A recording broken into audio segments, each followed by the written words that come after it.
Hello, my name is Alex, and today I'll be presenting the paper Soft Expectation and Deep Maximization for Training Image Feature Detection.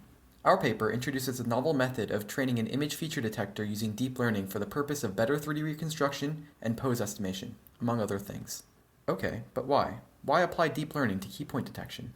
Current feature detectors are not adequate for the demands of augmented reality. We got far using various image properties and heuristics, but there are only a few robust assumptions we can make about an image, and not much progress has been made for almost 20 years. The great thing about deep learning is that we can control the properties of our detector by manipulating not only the loss function, but the source of ground truth.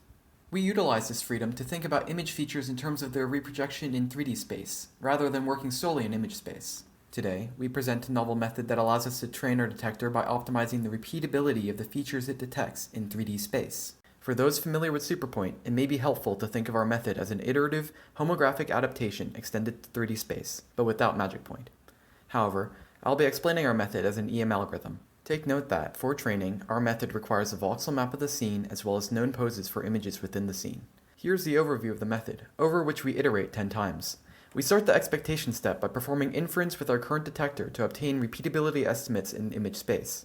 We project these estimates into 3D space and aggregate them to obtain the expected repeatability in 3D space. Lastly, we project the expected values back into image space. In the maximization step, we fit the model parameters to maximize the repeatability of the key points it outputs. We do this by thresholding the 2D repeatability maps to obtain a pseudo-ground truth and fit the output of the detector to it.